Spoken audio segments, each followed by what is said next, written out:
சாப்பிட்டு பசி போற சாப்பாடு அல்ல நரகத்துடைய சாப்பாடு. அது அது இன்னும் வேதனை கூட்டத்துக்குள்ள சாப்பாடு. அல்லாஹ் எல்லோரையும் பாதுகாப்பான். எத்தனை பேர் எங்கடவுங்கள்ல தொழுகை இல்லாம இருக்கிறாங்க, தொழுகை இல்லாம மௌத்தாவுறாங்க.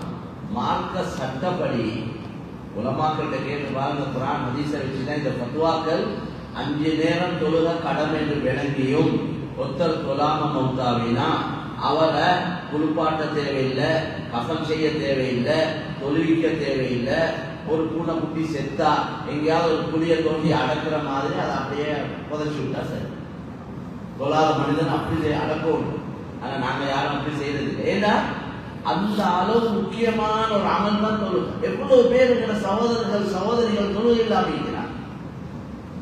ஒவ்வொரு குடும்ப தலைவனும் பொறுப்புதாரி.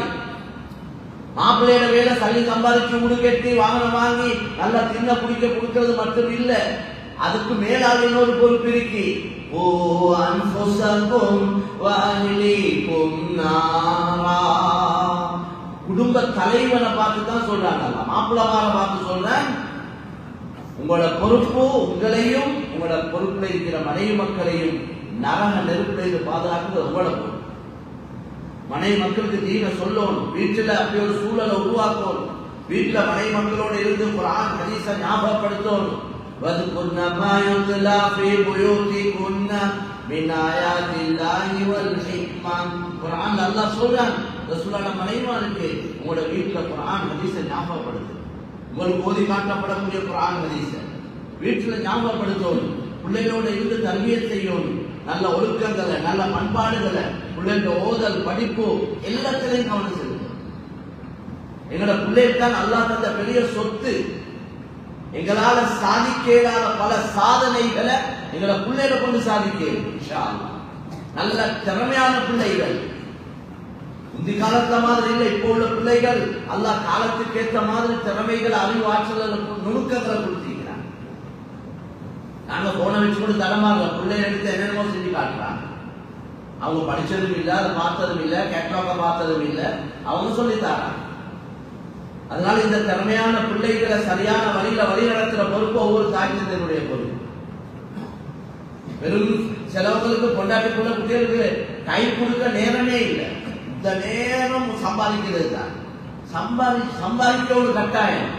நாங்க வானவில் சொல்ல இல்லை, மனைவி மக்களுக்கு ஹலாலா சம்பாதிச்சு உண்ண குடிக்க உடுக்க கொடுக்கிறது, பிள்ளைகளை ஓத படிக்க வைக்கிறது, அதுக்கு செலவழிக்கக்கூடிய செலவினங்கள் மீசான் தராசியில நன்மையுடைய தட்டுல ஆக மேலாக வைக்கப்படும் வந்திருக்கு. அதுக்காண்டி தொழுகையை பாலாக்கி அமளி பாதத்துகளை பாலாக்கி கொண்டு ஏழே கடமைகளை பாலாக்கி கொண்டு சம்பாதிக்க சொல்லி வந்தீங்க.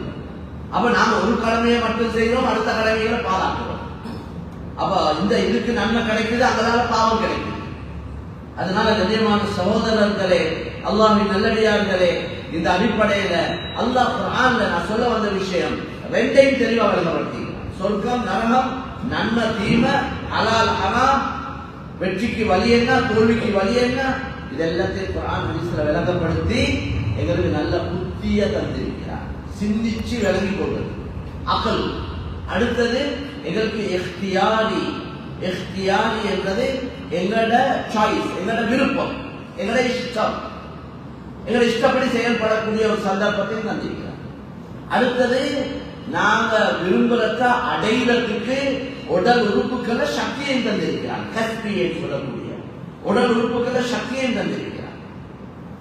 இது எல்லாத்தையும் தந்து எங்களுக்கு ஒரு 50-80 வருஷம் டைமையும் தந்து இதாங்க உங்களுக்கு எல்லாத்தையும் விளங்கப்படுத்திக்கிறோம், நீங்க முடிவு செய்யுங்க, நீங்க சொர்க்கம் போக விருப்பமா நரகம் போக விருப்பமா, அதுக்கு நீங்களே வழியை தெரிவு செய்யுங்க, முயற்சி செய்யுங்க, அடையுங்க. இதுதான் அல்லாஹ் சொல்லிட்டு